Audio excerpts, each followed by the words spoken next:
નમસ્કાર દર્શક મિત્રો, અમારી યુટ્યુબ ચેનલમાં તમારું સ્વાગત છે. ઘરમાં ભગવાનનું સ્થાન ક્યાં હોવું જોઈએ? ચાલો જાણીએ આ વિડીયોમાં. ઘરના નિર્માણની વાત આવે ત્યારે મોટાભાગના લોકો વાસ્તુશાસ્ત્ર તરફ નજર દોડાવતા હોય છે.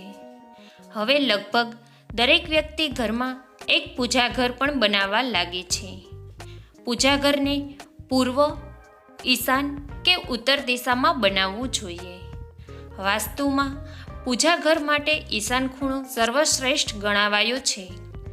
જો ઘરમાં આ દિશા માટે જગ્યા ન હોય તો તેઓ પશ્ચિમ દિશા પસંદ કરીને ત્યાં પૂજાઘર બનાવી શકાય છે. જે લોકો વધુ સમય સુધી પૂજા કરતા હોય છે કે ભજન કીર્તન વગેરેમાં કલાકો વિતાવે છે, તેમને પશ્ચિમ દિશાવાળો રૂમ સારા પરિણામ આપે છે. મોઢું કઈ દિશામાં રાખવું? પૂજા કરવા જ્યારે બેસીએ ત્યારે મોઢું ઉત્તર કે પૂર્વ દિશામાં રાખવું જોઈએ. કોઈ બીજા કારણોસર જો મોઢાની દિશા બદલવી પડે તો પશ્ચિમ દિશામાં રાખી શકાય. આ સિવાય બીજી કોઈ પણ દિશામાં મોઢું રાખવું નહીં. દક્ષિણમાં તો બિલકુલ નહીં. ગોળાના રંગથી જોડાયેલી શાંતિ. પૂજાઘરમાં ફિટ કરેલો ગોળો અશાંતિ અને તણાવ પેદા કરે છે. માનવી માનસિક રીતે અસ્વસ્થ રહે છે. આથી ઈશાન પૂજાઘરમાં પીળા રંગના ગોળાનો જ ઉપયોગ કરવો જોઈએ. લાલ રંગના ગોળાના પ્રયોગથી બચવું. પૂર્વમાં બનેલા પૂજાઘરમાં પીળા રંગનો અને ઉત્તર દિશામાં બનેલા પૂજાઘરમાં સફેદ કે લીલા રંગનો ગોળો લગાવવો. પૂજાઘરમાં એક ગોળો જ પૂરતો છે, જે રાત્રે પ્રકાશ ફેંકતો રહે. મંદિરને સમતળ અને ચોખ્ખું રાખો. મંદિરમાં પૂજાપાઠનો અઢળક સામાન મૂકીને તેને ગીચ ના બનાવો. તેનાથી ઈશાન ખૂણો ભારે થઈ જાય છે, જે ઉચિત નથી. મંદિરને બહુ મોટું પણ ન બનાવવું. તેને હલકું જ બનાવવું, જેથી ઈશાન ખૂણો હળવો રહે.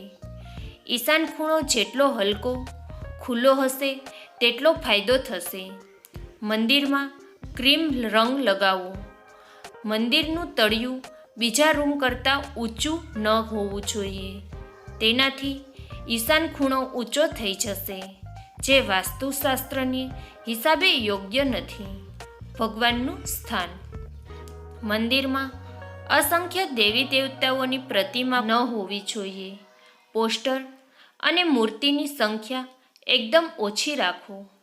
મંદિરની મૂર્તિ પણ બહુ મોટી ન રાખવી. મૂર્તિના સ્થાને ફોટો રાખવો વધુ સારો છે.